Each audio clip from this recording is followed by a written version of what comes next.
15 August রাতে ভুল করে 3 তলা 3rd ফ্লোর নানান আমরা বক্তব্য পেয়েছি। সেমিনার রুমের পাশের ঘর বাথরুম ভাঙচুর করা হলো। যখন সারা রাজ্য রাজ্জাগছে তখন আরজিকর ভাঙচুর করছে কি দুষ্কৃতী। অতীন ঘোষ বলেছে, আমাকে মমতাদি ফোন করেছিল, আমার কথা তো নয়। মিডিয়াতে দেখিয়েছে ছোট ছোট ট্রাকে করে কারা এসেছে, এরা পার্টিকুলার কমিউনিটির গুন্ডারা যারা ভোট লুট করে, তাদেরকে সমস্ত জায়গা থেকে, বেলগাছিয়া তো মূলত লিড করেছে, তার সঙ্গে কামারহাটি থেকে শুরু করে বহু জায়গা থেকে ছোট ছোট গাড়ি করে কয়েক হাজার মব অ্যাসেম্বল করা হয়েছিল এবং সব নন তৃণমূল কংগ্রেসের লোক। এবং অতীন ঘোষ তো বলেছে, মুখ্যমন্ত্রী আমাকে ফোন করেছিলেন, তিনি বলেছেন 13 তারিখে মুখ্যমন্ত্রী আমাকে ফোন করেছিলেন, তা ফোন করে এটাই বলেছিলেন। এবং কেউ না বলা সত্ত্বেও সিপি সেখানে রাত্রি 12টায় পৌঁছান, রাত্রি 2:40-এ বেরিয়ে যান এবং ফেস টাইম কলে মুখ্যমন্ত্রীকে বলে যান যে অপারেশন ইজ ওভার, অর্থাৎ এভিডেন্স সব ডিস্ট্রয় করে দিলাম।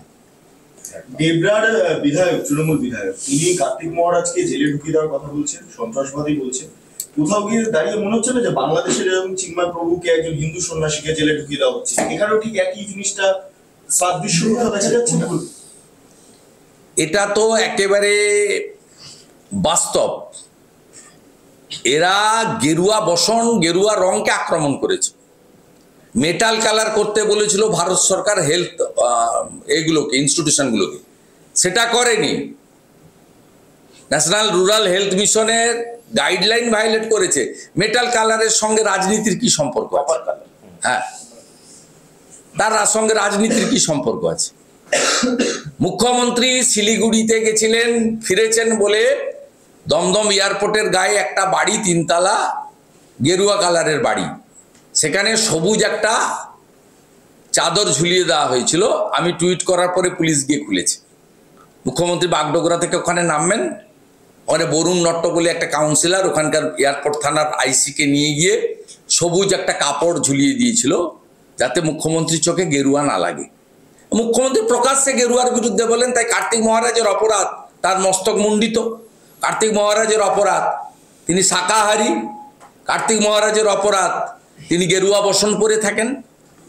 কার্তিক মহারাজের অপরাধ, তিনি চিন্ময় কৃষ্ণ প্রভু যেটা চেয়েছিলেন তিনি এই বাংলাতে, ভারতবর্ষে সেটা করছেন। যা স্বামী প্রণবানন্দ ভারত সেবাশ্রম সংঘ সৃষ্টি করেছিলেন কেন? হরিচাঁদ ঠাকুর, গুরুচাঁদ ঠাকুর মতুয়া তৈরি করেছিলেন ইসলামীকরণের বিরুদ্ধে, নইলে কয়েক কোটি মানুষ ইসলাম নিয়ে নিত। 1907-8 সালে স্বামী প্রণবানন্দ হিন্দুদের অস্তিত্ব রক্ষা করার জন্য ভারত সেবাশ্রম সংঘ করেছিলেন। আজকে চিন্ময় কৃষ্ণ প্রভু বাংলাদেশের এখানেও আছে, হিন্দুদের মধ্যে যে নানা মত, নানা পথ যে বিভক্ত ছিল, সেই বিভাগটাকে রেখে ব্রাহ্মণ, ক্ষত্রিয়, বৈশ্য, সদ্য, রামকৃষ্ণ মিশন, ঠাকুর অনুকূল চন্দ্র, ইস্কন ইত্যাদি ইত্যাদি, এই যে বিভাগ, সেটাকে বলেছেন রাখুন এটা, কিন্তু সামনে আনুন সনাতনী ভাবধারা এবং সনাতনী একতা। এই কাজটা চিন্ময় কৃষ্ণ প্রভু করেছেন। এই কাজটা এখানে কার্তিক মহারাজ, প্রদীপ্তানন্দজি মহারাজ পূজ্যপাত করতে চাইছেন।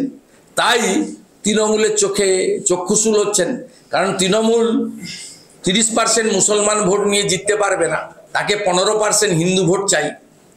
আর কার্তিক মহারাজরা যদি সনাতনীর ঐক্যবদ্ধতা চান, আর যদি 70% হিন্দুর 70% হিন্দু এক হয়ে যায়, 49% হয়ে যায়, তাহলে তো সরকার বদলে যাবে। 39% হিন্দু জনজাতি অলরেডি ঐক্যবদ্ধ হয়ে বিজেপিকে ভোট দিচ্ছে, আর 5% সনাতনী জনজাতি যদি ঐক্যবদ্ধ হয়ে যায়, তারা ভাতার লোভ ছেড়ে নিজের ধর্মরক্ষা, ধর্মরক্ষতি রক্ষিত, এটাতে যদি চলে আসে গীতাতে, তাহলে বুঝেছেন বিপন্ন।